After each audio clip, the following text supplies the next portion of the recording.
Content warning. Hey friends, before we dive in, I want to let you know that this episode contains open and honest conversations about mental illness, substance use, and suicide. Some of these stories may be difficult to hear. If you're in a sensitive place right now, please take care of yourself and feel free to skip this one. Thanks for being here. The following is a conversation with Tyler Kania, an inspiring author, former rugby player, and a mental health advocate. Tyler's story is one of resilience, transformation, and courage. From navigating life-altering injuries and bipolar disorder to returning to the rugby field and writing the Maniac with no knees, he has faced every challenge with incredible strength. I'm your host, Sid Bensalah. Let's dive in. Tyler, welcome to the show. Thanks for having me. I'm excited to be here. Rugby is such a unique sport demanding strategy, strength, and teamwork. Let's start with your root in the game. What drew you to rugby and how did it feel to find your calling on the field? Rugby in America is still developing a little bit. I'm from Eastern Connecticut, which is a lot of farmland and it's really rural. On the other side of the state, there's a lot of youth rugby. In fact, it's one of the best hotbeds for youth rugby in the country. But where I live, there's no youth rugby within 45 minutes. My dad played, but growing up, I played a lot of football. That was my main sport. I was the captain of my high school team. I also did swimming, I did baseball, and I did track.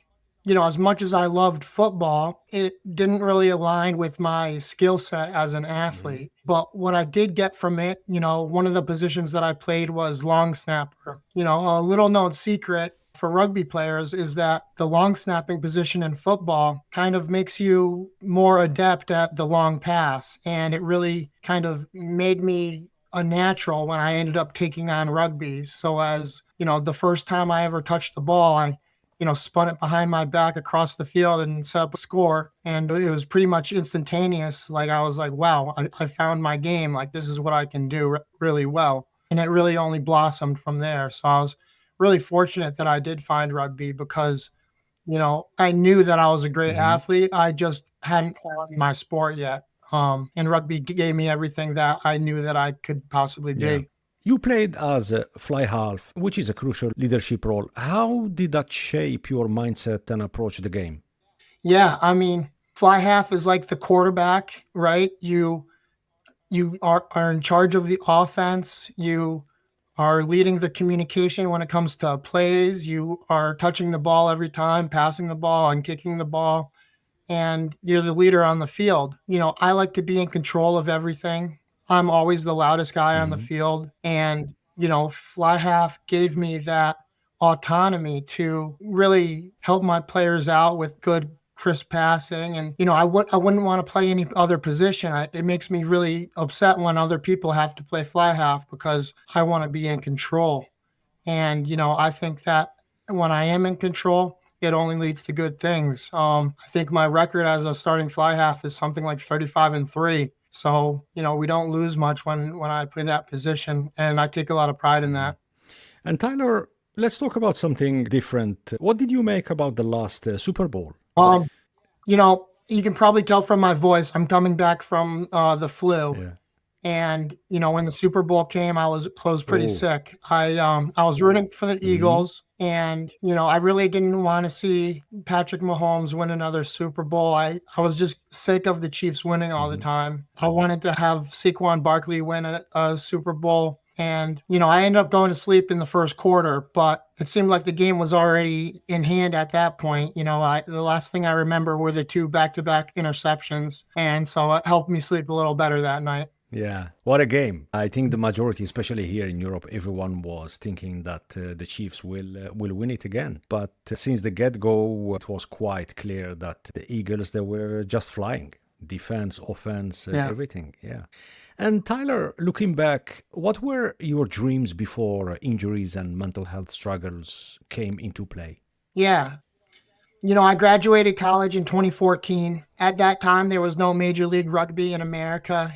That came about in 2018, when I was still away from the sport. But, when I was playing, I had ambitions to play at the highest level. My college team, we won 3 championships. We went to 4, and I had been selected for a bunch of all-star teams, and even, when we won the Connecticut Cup championship, I was MVP of the tournament, and the head coach of a premier rugby team was in attendance, and he recruited me and one of my best friends to join his team of mostly international players.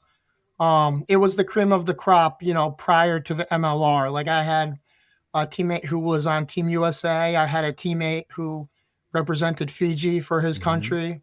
I had teammates from Australia and Scotland. And it was an adjustment in terms of like the speed of the play. But what I realized is, especially when you play fly half, you're only as good as the people around you, right? So when you have a lot of skilled players around the fly half, it makes your job a lot easier. It makes you look a lot Hmm. better. And, I found that I could play at that level. Like I said, it wasn't an adjustment. Like, my tackling partner was the guy I mentioned from the national team of Fiji. And the first time I tried to tackle him, he shifted on me and I went and reached out at him and, I grabbed onto his junk by mistake. And it was really embarrassing, but it kind of was one of those learning experiences where it's like, okay, like this is a little different than the doofuses at the college Hmm. level. You got to really buckle down and figure this out. And I do think that, like, if I hadn't had the bad luck with my 2 ruptured patellar tendons, and if I didn't have my bipolar illness, which kept me off of the field for over 4 years, I really think I could have done something special with the sport. And I'm still chasing that, right? I'm recovering from my second ruptured patellar tendon Hmm. now. And, I'm working hard to get back on the field. And I do think that I have more left in the tank, especially, if I played a different position, it would be a lot harder. But the fly half can, like a quarterback, they can hopefully play for a lot longer than other positions. So I'm hoping that, some of my best playing days are still ahead of Yeah, me. yeah. Many people they give up after injuries or repetitive injuries. What kept you fighting to come back, Tyler? My mental illness has really taken a big toll on me, on my well-being, on, my life. And, over time, I've realized that there's kind of, if you suffer from mental illness, there's kind of three things that you need to live a healthy life. And the first two have to do with Mm. rugby for me, anyways. Number one is community, right?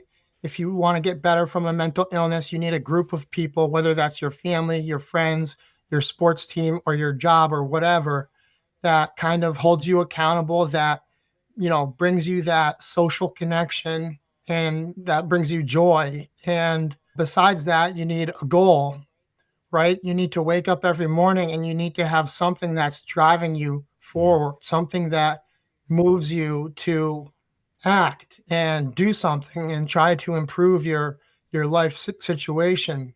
And that's rugby for me too. And then the third thing, is medication, right? And a lot of people resist that. It can be really, really frustrating to, especially with psychiatric illnesses, because it's trial and Mm. error. I cycled through over a dozen different medications before I found the right one. And some of those medications had really horrific side effects that traumatized me. But, I'm thankful that I kept at it. And I'm thankful that I finally got the help that I need to now live a relatively stable life. Wow. Fast forward nearly 5 years, you return to rugby. That's not something we see often.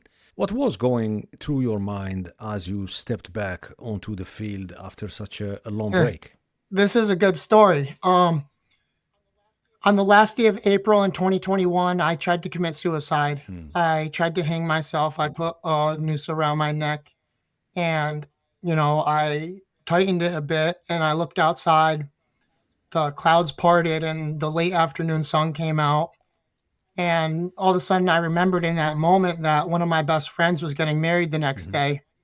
I didn't want to mess up it. I didn't want to like ruin his special day. So I figured I might as well stick around a little longer. And then the next week, I got invited to go to a rugby player's birthday party. I hadn't seen these rugby guys in over 4 years. When I quit rugby, I threw out everything that reminded me of it. I stopped communicating with all my rugby friends, um, and I put it behind me. So to be invited to this party 4 years later when I hadn't worked in over a year and I was just coming off of a suicide attempt, it made me really, I felt ashamed, right? Like I had been these guys' team captain in college. I had been the guy with endless confidence. And, now I had none of that. I didn't like who I was as a person and I didn't want to let them know who I had become. Um, but I swallowed my pride and I went to that party. And, there's new teammates present. They're watching Six Nations rugby on TV and they've got a ball. Mhm. And he passed me that ball, and as soon as I touched it, it was like, I felt like I can still do this. I still felt that confidence, that pride, that passion. All of it came back to me. Mhm. And, they tell me that our old college coach was now coaching the men's club team in Hartford, and they had an exhibition game against New Haven the following weekend. And they invited me to go watch. So I show up. I don't want to talk to anybody, right? I was like, I was disassociating myself from the world. I wanted to see my 4 former college teammates play. And then I just wanted to turn back around and get back to my miserable existence. Um, but my old coach's wife was in the stands that day. And, she had been a great source of confidence for me in college. And, here she was kind of like encouraging me to get back into it. And so, like I said, this was an exhibition game. It wasn't anything real competitive or crazy or anything like that. So when an injury happened with about 10 minutes left, somehow she was like, get in the game. And I went to the coach and he was like, yeah, go in. So I took my jeans off, put on somebody else's rugby shorts and rugby boots, and I ran onto the field. And mind you, the last time I had played was 4.5 years ago. Mhm. And the last time I touched the ball, my knee ended up in my Wow. quad. I hadn't been lifting weights. I hadn't been training for this, but I knew I could still Mm. do it. And the first time I touched the ball, I got it on the outside. I made a move on someone, stepped inside, passed it to the guy on my outside, and he scored the game-winning Wow. try. And, all of a sudden, it was crazy because none of the teammates besides my old college friends knew Mm. who I was or what I could do on the field. And so they were like, who is this guy? Like, what the heck? So this person out of Um, nowhere, he just last minute gets in and yeah, yeah. yeah. So rugby came back into my life when I needed it most, right? I needed community. I needed a Mm. goal. I needed something to look forward to. And so all of a sudden rugby was back in my life. And I worked hard to get back and get back to my potential. I ended up getting hurt a couple months later. And serendipitously, this is how I kind of, there's a million crazy things about my Mm. story that make me think that there's a power greater than Mm. man because I got hurt and you'd think, okay, well, that's it. Like, but the very next day, the college women's rugby team, 8 minutes from my house, had their head coaching job open up. And I applied for it and I got the Mhm. job. And, it changed my life. Let's go back to what you said. So last minute, the coach asks you to jump in, you change, you go. You didn't play for almost 4 years. How did it feel to play again, both physically and mentally? If you can just walk us through, I don't know how many minutes you played that day. Yeah, it was less than 10 Hmm. minutes. And, when I was going on the field, I had those butterflies. Normally back in the day, I wouldn't get butterflies. It was fearless. But it was something about conquering my fears, right? Overcoming that injury, overcoming those years of mental illness. And it was almost like the moment I stepped on the field, I knew I was at home again. And that was a really comforting Hmm. feeling. Right? It was the only thing in my life that had ever made me think that I was really worth something. Yeah. And to not have that for all those years and then to have it come rushing back in the moment when I didn't even expect Mm. it to happen, that's just one of those things where it's like, okay, someone else is helping me make these Mhm. decisions, and I'm really fortunate Did for you that. hesitate? Was there any moment prior? So No just hesitation. go. No. Yeah. Yeah. I mean, I had my 4 college teammates and I knew that they knew what I Hmm. could do. And I wanted to prove myself to them again, you know, because I miss playing with them, and I'm sure that they miss playing with And how me did you too. feel the next day physically? You know, I didn't get Ah, tackled okay. that game. That was the only time I touched the ball. The only time I touched the ball and worked Yeah. out. Um, and I think I made maybe one tackle, so I wasn't really sore. It was I got all the good benefits of rugby without any of the bad things, which was a good way to ease my way back into Yeah. it. Yeah. You've been incredibly open, Tyler, about your struggles with bipolar disorder. Let's talk about that journey. When did you first realize something was different with your mental health? After my first ruptured patellar tendon, bipolar is something that typically doesn't manifest until your mid Mm-hmm. 20s. For me, there were some things in college, like I got arrested in college, and at the time it was like, okay, well, am I just a crazy college kid that made a big mistake? Or is there something more to this? And it wasn't until that ruptured patellar tendon that I first had a manic episode for the first time. And when you're manic, you're righteous, your brain works really fast, you think you're about to change the world in some cases, you have no risk tolerance, you just see a goal. And that can be good. It can be a superpower, right? You don't care what people think. You just want to accomplish your goal and you're willing to do anything to achieve that. That first time I went manic after my ruptured patellar tendon, that was when I made the impulse decision to quit rugby, throw all my rugby stuff away. I made the impulse decision to quit my 6-figure job in Mm-hmm. cybersecurity. I made the impulse decision to move out to Idaho and travel across the West for several months. And basically, that trip was a way of running away from my distractions in my brain. I had no explanation for how my behavior had changed over, that period of time. And so I was scared of it. And so I ran away from my life and I had to just keep my mind busy to try and, alleviate things. But it would only get progressively worse over the years. There were years where I was stable and I was okay and I was working and I was, running and, pretty productive. But when you're bipolar, your house of cards could topple at any moment, Yeah. right? You could go manic at any moment and completely ruin your reputation. You could completely ruin your career. And I've done that over and over and over again. And, the other side of bipolar, there's the mania and then there's the depression. And, I'll take the mania 10 times 10 times a day if I don't ever have to have Mm. that depression because, suicidal depression is so insidious. It's like, I'd be walking my dog down the street and I'd see myself hanging from a tree every day Mm. for months. I would keep a rope in my room just in case I was ready to step off of the chair that night. And those feelings didn't leave me for a long time. And so I had to end up being institutionalized. And, thankfully I got the help that I Mhm. needed. Mhm. What were some of the biggest misconceptions or stigmas you encountered? Yeah, I think for one, like I said, like bipolar people with mental illness have superpowers, right? We have a lot of bad things that come with our illness. We're blessed, and it's a reason why so many prolific achievers in Mm. history were bipolar. You have Vincent van Gogh, you have Ernest Mhm. Hemingway, Sylvia Plath, you have Winston Yeah. Churchill, Yeah. right?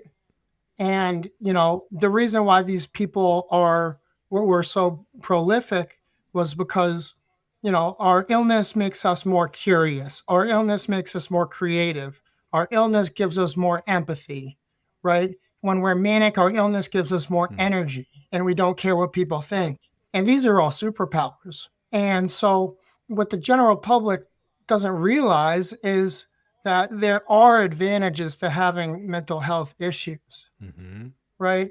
You know, I think there's a long way to go for the general public to learn more about mental illness because the way I've been treating, like particularly in the workplace, I mean, in 2025, corporate America, this is what it looks like. If you're black, you're great. If you're gay, you're Mm. great. If you're transgender, you're great. But if you're bipolar, you're the first person that gets shot coming through the door Wow. because they care about mental illness, but they only care about mental illness if you have some little slight anxiety problem. If you actually have a real mental illness and you actually need health care to Hmm. live every day, you know, they don't want you because you're crazy and they don't want to manage that. Yeah. But, they don't realize that, what makes you crazy is also what makes you a great employee when you're, in the right Mm, state of mind. mm. And so, like I said, you could have such a great experience at a company and you can be so, prolific in your achievements, and then after 2 years or something, it can all just Yeah. topple. And so that's made me have to work harder and harder, on the days that I do have a right Mm, state of mind, right? Because I know that I have to mm, overcome mm. this. And so I have to do what I can to, achieve what I can when I'm able to. And how did therapy and medication change the way you approach life and sports? Yeah. Well, before I had the right medication, I wasn't stable at all. I would have multiple manic episodes a year. And if I wasn't manic, I was deathly depressed. So when lithium came into my life when I was hospitalized, lithium's a mood Hmm. stabilizer. It's as old as time. Um, there's some side effects, but they're not as bad as some of the other medications that I was on before that. For instance, the worst thing about my lithium medication is it kind of dulls my creativity a little. I used to love painting. I used to just have a set of acrylic paints and a canvas and I could just do figure it out, paint something, and now that's more difficult for me. But I would trade it every single day because now I live a stable Hmm. life and I'm really fortunate for that. Besides that, I take antipsychotics every night and those help me with my mood. They help me from getting too depressed. They make me a lot hungrier than I would be normally. So there's kind of the weight thing that you have to watch Hmm. out for. But it's a worthwhile trade off, because living the way I was living was torture for me. As far as therapy goes, look, therapy isn't the end all be all for anybody. But what therapy is a mirror for your thoughts. That's all it is. We don't go to a big event without looking in the mirror, right? We need to see how we Right. look. And when you're going through therapy, you just you just talk about what's going on in your life. And sometimes just by saying those words, it doesn't matter what the therapist says to you. Just by saying them, it's rewiring how you're going to act moving forward. And so it's necessary. Like it's you don't have to be mentally ill to see the benefits of Mm, therapy. Everybody should be in. Everybody should have that, that mirror to check how they're doing. yeah. And we can all Yeah. improve. So, there's always something to gain from that Mm, experience. mm. There were moments where you nearly gave up. Let's talk about what pulled you back. You spoke earlier, Tyler, about two key moments, correct me if I'm wrong, that made you decide to give life another chance. That was the wedding of one of your teammates, and later on was a birthday party. And there was another incident, but Yeah. sure. And you spoke briefly about the role of community. How did your community, family, friends, or teammates support your recovery? Oh God. I'm so fortunate to have the family and friends that I have, to have the parents that didn't give Mhm. up, the parents that were willing to try anything, drive me anywhere, bring me to the hospital, care for me. But what's really touching to me was the role my best friend played in the whole ordeal. After the second time I attempted suicide when I was living in Memphis and I overdosed on medication, I moved home and I spent, the next couple months very, very depressed. And many days I wouldn't get out of bed. But on some days, my friend who was a stonemason, he was an entrepreneur.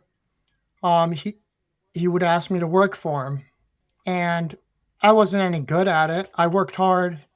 I couldn't follow his directions because of how depressed I was. I was taking his money when he was losing money on Mhm. projects, and I wasn't like a good employee. I tried hard, but my mind wasn't there. But he kept at it and he kept giving me that thing to do. And he didn't care that I was only a shell of myself. He didn't care that I wasn't the person that he had known Mhm. his whole life. He just knew that I needed help. And, you know, he was going through his own things, but he put those things aside to make sure that I had a little money in my pocket, to make sure that I had something to wake up to every morning to try and, keep me busy. And, he is not someone who talks about his emotions. He he he'd be calling me a jackass all day long, right? But, his intention, Mm. his actions spoke a lot louder than Than his his words, yeah. words. And I'm really fortunate for that friendship because otherwise I would have just been in bed the Mhm. whole time and I probably would have tried it again. So I'm Yeah. fortunate for that. Well, shout out to your friend. Yeah, definitely. Tyler, what advice would you give someone who feels like there is no way forward? Keep asking for help. I went so long without Mm. asking for help. I just tried to run away from it. And I think that's part of the personification of, a male in America anyways. We are prideful and we don't want to ask Mhm. for help, but you know, we're not able to do this alone. You need things like community, you need things like goals, you need things like therapy and medication. And if you're able to just keep moving forward and keep trying, eventually things are going to work out. Mhm. Yeah. Let's shift gear a little bit. Writing is one of the most powerful tools for processing trauma. Your book is, I believe, is a proof of that. What made you start writing The Maniac with no knees during a manic episode? Yeah, I mean, you just said it. It was that manic episode, right? Like I after I was institutionalized, I got my life back together. I got a job at the largest cybersecurity company in the world, and I was working hard to get back on the rugby field. By the spring of 2024, I was in the best shape of my life, and like you said, I ruptured my patellar tendon. It was the first play of the second game of the season. Um, and before that, like I thought it would finally be my year for showing the world what I could do on the rugby field and showing the world what I could do in cybersecurity sales. And when that all came crashing down, I think, that manic episode made me feel like I needed to share myself with the world, right? Like, because if you've had two ruptured patellar tendons, that's Yeah. extraordinary, That, right? It happens once for every 147,000 mm, human years.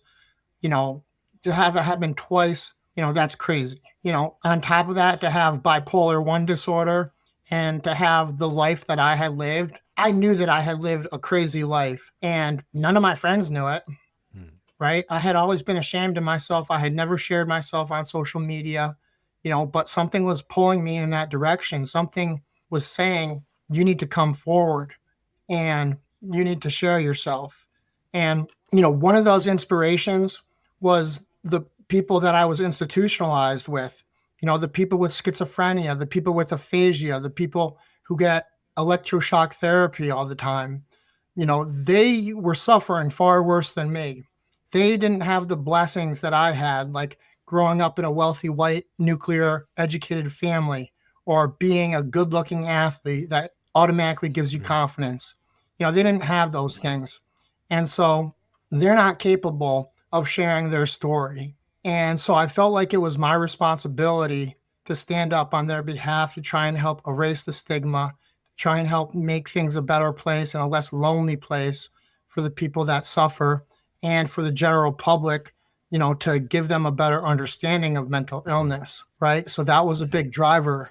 But again, like, when you're manic, you're not in control of your thoughts. And so I'm adamant that there was something that was pushing me towards my means to the end. It was pushing me towards writing that book, and so when that manic episode subsided, when I got back from the hospital, I knew what my goal was, I knew what my plan was, and somehow I knew what to write every single day. It was like divine intervention. It was like I'd wake up and I just knew what the next page was going to be. Yeah. I'd never been a writer before. I had read quite a bit, but I never had plans to write a book. My Mania had different plans though. And so I'm really fortunate. I've had so many manic episodes that ruined my Mm. life. So I But guess I was due to have one of those manic episodes make my yeah, life. yeah. And on that, I would like to ask you some questions about the whole process writing the book in that manic episode. How did you start?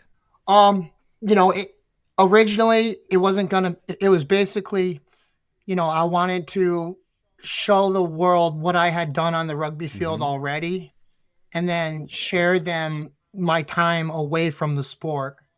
And so at first the book was basically going to be about my time away from rugby. Until I realized that my comeback to rugby is what really made the story. So there was some adjustments that were made, as I wrote. But I had so many good stories that I just knew that the narrative was gonna be there. What became a challenge was adding in introspection and adding in what other characters might have been thinking, during certain moments of the Hmm. story. And it's tough to remove yourself from a first person to be like, okay, this is how I was feeling during that moment. But it was like my illness would become mute from the storyline, but it wasn't mute from my life, obviously. So I had to work hard to try and weave those things together. And one of the big reasons for, being able to achieve it finally was my structural editor, who was a friend of a friend, a former rugby Hmm. player who came out of the woods like an angel because I didn't know anybody in the writing industry. I didn't know how to publish a book. I didn't know how to edit a book, and I didn't know anybody. So eventually, one of my best friends was like, "Oh, you should talk to this guy." And thankfully, he was willing to help, and thankfully, he was willing to help for only $20 an hour. But his involvement was so instrumental. Yeah. And through the writing process, did it help you to understand your own journey? Definitely. Oh yeah. Mm.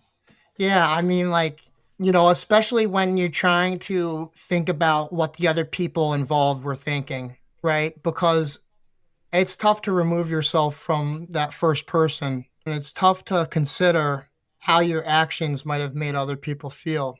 Stuff like when I wrote about my time coaching the Eastern Connecticut State University women's rugby team, where we won a championship. And then I lost my job before I was able to coach another game after that Hmm. championship. Understanding how my actions affected the players on that team. It was a hard pill to swallow. It was a hard pill to swallow when I was writing about my substance abuse problems. But, aside from all the bad things that I kind of had to come to reconcile with myself, there was that overarching theme that was like, you actually have a lot of resilience, Tyler. Like, you came back from this and that and this, and you just kept going. And so, the writing experience helped make me realize, like, wow, I'm valid as far as, a comeback story goes. And, I was really proud of that. But, it was just like therapy, right? Like writing is a mirror for your thoughts too. And, every day, you learn something just by putting a pen to paper. Yeah. Yeah. What's one message from your book that you hope sticks with readers? Well, I want them to understand what the conditions are like inside of a mental health hospital, how you're not allowed to go outside, how there's no group activities really, how nobody wants to really talk because they're too damaged, how there's no real like good books or, things to enjoy while you're there. We had one TV, one Hmm. tiny TV for 30 people, and there was one guy who only spoke Spanish, and since he only spoke Spanish, we just gave him the remote, and he would just keep the channel stuck on the Spanish channel. And so there'd be 30 people watching. Only one of them can understand what's going on. And then like the food was horrible. You don't get a fork, you don't get a knife, you don't get shoelaces, and there's people strapped to their beds. There's people screaming and trying to fight nurses, and it can be a really dark place. But it's important to remember that when you're an inpatient, they don't try and heal you. They try and stabilize your condition so that you're not a threat to yourself or to anybody else. But when you graduate from inpatient therapy into outpatient, that's when you start to heal. That's when I got to explore the beautiful campus. It was one of the oldest mental health hospitals in Hmm. the country. It's like an old college campus. We had $20 food vouchers, and all of a sudden, I was able to eat sugar and drink coffee again. And I was able to eat at the same dining hall as all the doctors instead of the Okay. crap that they would bring us in Hmm. inpatient. And I was able to go to group therapy where people were healed enough to share their story, and people were able to relate to me, and people were able to hear my story and empathize with me. And you make friends. You sit at a lunch table, you make friends. And, outpatient therapy was a really, really good experience for me. I'm grateful for the inpatient because that's when they figured out what was wrong with me, and that's when they gave me lithium and stuff Hmm. like that. But that outpatient scenario, that was really, Something, really yeah. something Yeah. special to Yeah. me. After your playing days, you turned to coaching. What made you want to step into that role? Yeah. Well, I was still playing. I'd gotten hurt, and so I took that coaching job. Um, and part of it was that community that I needed, right? Hmm. Part of it was having 30 people that look up to you, that you have a common goal with, that you're working and training every day together. You know, Part of it was I knew that I would be good at it and I wanted to prove myself, right? Like I'm a competitor and I've always got a chip on my shoulder no matter what.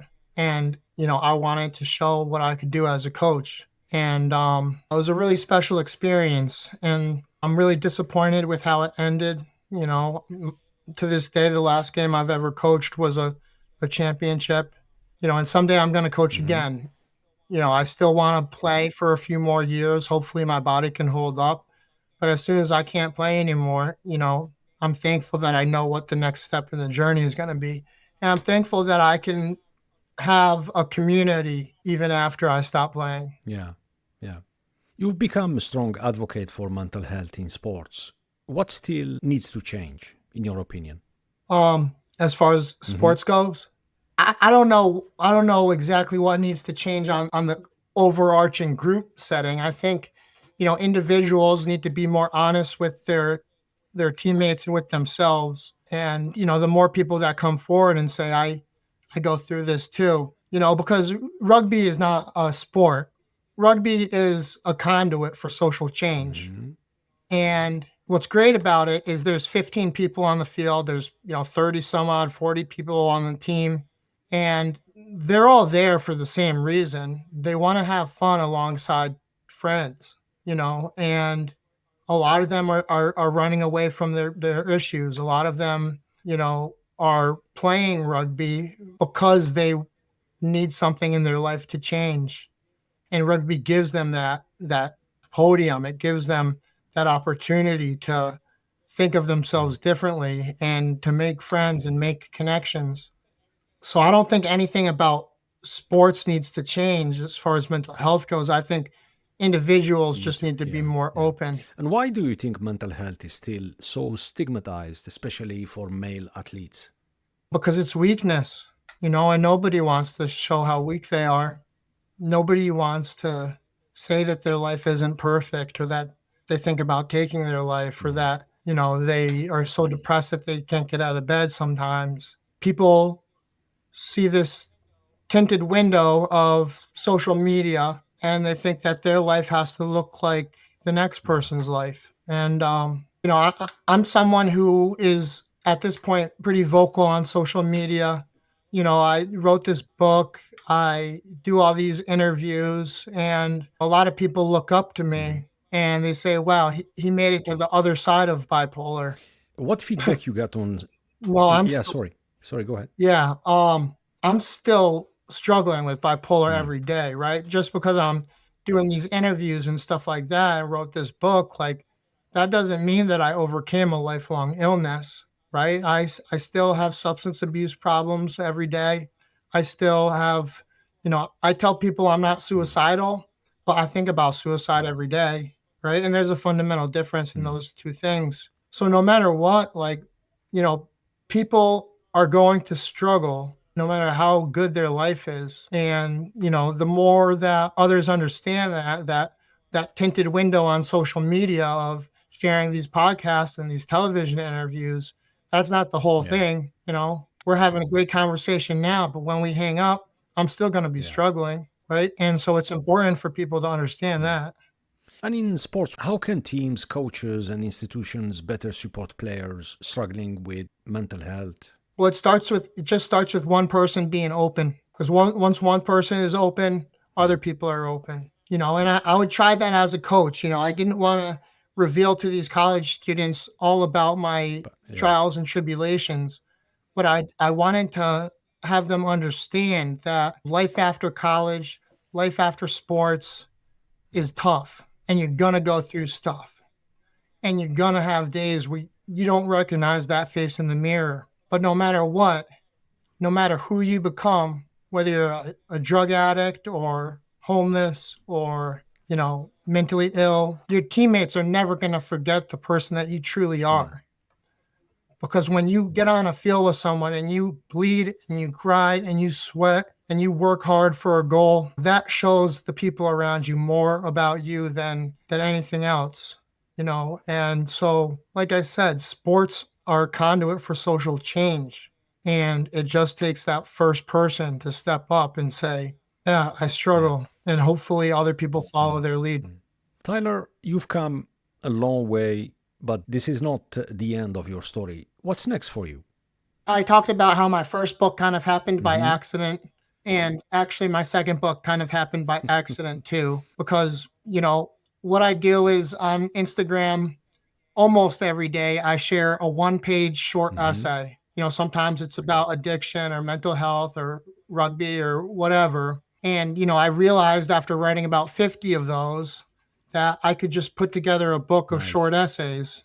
So, in dedication to Carrie Fisher, I I'm naming it Postcards from the Mm, Edge, and I've got about 82 short essays so far. I'm aiming for 100. I'm going to take my mhm. time on it.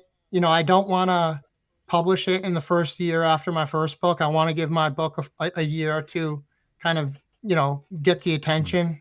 But then I've got other stuff in the works. Like it's tough to make money as a writer, but I realize that there's an opportunity with changing how obituaries are okay. done. So instead of having this short blurb about who someone was, who they loved, where they died, what they did for a living, it's basically you interview 4 or 5 family members, you interview a couple Hmm. friends, and you try and tell like a 5 to 10 page story about their life. And it's like, we lose our best stories with Mm, the dead, right? I don't know how it is where you live, but where I live, I don't know anything about my great grandpa or like anybody that's a couple generations it's the above same. me, It's the same you everywhere. know? Yeah. Right, right. And so, you know, grandchildren want to know about their Mm, grandfather. And so I think that this is a good way to kind of pass down family memories, down, through generations. You only print like a dozen or so copies for all the mhm. close people, and then they have it on their coffee table, for their kids to look at someday. And I'm working on my first two. I did my first two of them for free because I need samples to give to funeral Mhm. homes and families of the deceased. But the first one is one of my dad's best friends who passed away last year. He was a 75-year-old dentist who lived an incredible life. And then the second one was a friend of mine who died of suicide. Okay. He was a hockey player who suffered from a lot Ooh, of CTE, concussions. Yeah. concussions in his brain. And yeah, actually, that one was pretty crazy because I wrote a short essay Mhm. about him um, on the anniversary of his death, and his sister was like, "This is amazing!" Like, and I was like, "I'd love Mm. to write more about him," and she was like, "Let's do it." So I'm excited about that one. So I got a couple projects going on. I don't know what the future holds in terms of rugby, but I know I'm going to keep working hard to get back on the field because that's my community.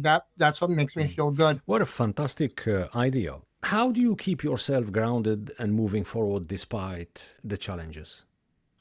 I think when you have been through as much as like everybody goes through struggles, everybody um, goes through hardship and has their own issues, and everybody gets better from those issues. What I've been through is a little extreme in a lot of cases. And I think it's carved me into a person that, is really tough, is really resilient, is really empathetic, and really understands that not everything's going to go Mhm. your way. I'm never going Right. to have 30 good days in a row. It's Yeah. not going to happen. I have a week a month where I'm basically laying in bed and I feel like I can't do anything.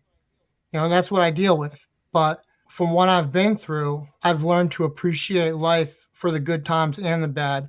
I've learned to appreciate those bad times because I'm like a block of marble and I keep getting chipped away and chipped away and chipped away. And you think that they're taking away from me, but in reality, they're carving me into something beautiful. Hmm. What does success mean to you now compared to when you started? I used to look at monetary success as, something that was pretty important. When I stopped playing rugby, I got really into my cybersecurity career when Hmm. I was healthy. At one point I made $250,000 when I was 26, and that was my identity. That was how I took pride in who I was. I thought I was cool. I thought I was good. I thought I was someone that should be sought after by women, because of my checkbook or whatever. I'm broke now, and I feel like I'm as much of a success as I've ever been, right? This book has been Yeah. successful to me. And, 6 or 7 years ago, I don't know what I would think of who I am today, but I'm a lot prouder of the man I've become, despite not having a big income than who I was when I did have that big income. And I think, that personal development is really beautiful. And I hope that more people that worked in the industry that I worked in can find that, because it's sad the way that people treat their career or their net worth as something of such high value, when in reality, like, all it does is give you more Hmm. resources, you know, and resources can be good or bad. When you're lean and you don't have many resources, that's when you Yeah. learn. That's Right. when you get good. Right. Yeah. Excellent. Tyler, before we wrap up, let's have some fun with the quick lightning round. Just say whatever comes to mind first. True. And what's your favorite rugby memory? When I was a junior, we made it to like the regional semifinal match. We were like 2 matches away from going to the Hmm. Final Four in Denver, Colorado. And we were a public school of guys who, like, not a lot of us played rugby in high school or anything like that. Our coach was making like $4,000 for the year. And, we end up playing the number 3 team in the country, New England College, Okay. and they have all these scholarship players from all around the world, Asia, South America, Europe. Europe, you Mm. name it. And the first play of the game, I intercepted a pass and took it all the way to score. And then the second play of the game, I attacked the defense. I popped a little kick up over them, and my teammate caught it and scored. And we almost won that game. We Mm. lost, but it was really special. And then the following spring, I mentioned that I was MVP of the Connecticut Cup Hmm. Championship You did, yeah. tournament. I scored 4 times in the championship Nice. game, and assisted a bunch of other times. And there's a video of me at the end with the trophy, and I'm just drinking a beer out of it, and I'm shirtless, and it was kind of my peak. It hasn't gotten any better since then. Fantastic. One book that has inspired you. The Bell Jar by Sylvia Plath. Mhm. A song that always lifts your spirit. Jubal by Klingandi. Okay. Coffee or tea? Coffee. Who is your role model? My dad, I guess. My mom and my dad. Great. Best advice you've ever received? Best advice I've ever received. When I was working for a cybersecurity startup, I was doing really, really well. And I thought pretty highly of myself. And I was really demanding. And I think a lot of it was my illness at the time. I was manic much of the time, but I was rude to a lot of my Okay. coworkers. And I'm not proud of that at all. But I got to the point where one of the owners of the business was like, look, we know you're great. Like, we know Mm. you're awesome, but you need to understand that you can't do this all on yourself. Like, and you're not perfect and you don't know everything. And you need to take consideration into other people. And that was one of those moments where I kind of had to swallow a lot of pride because, I wasn't conscious that I was doing anything wrong. But when he addressed me and told me like, this is how you're making other people feel, that was a seminal moment to kind of helping me find my path. Hmm. What's the most underrated aspect of rugby? The fact that there's 15 people and everybody touches the ball. Yes. A habit that keeps you grounded. Running, long distance Long running. distance running. What is your favorite city you've visited? New York City, Mhm. that's home. That's home away from home. What's a fun fact about you people don't know? A fun fact about me that people don't know. I used to be a decent opera singer. Aha. Okay. I can't do it right now because of my voice, but Maybe in a couple of months.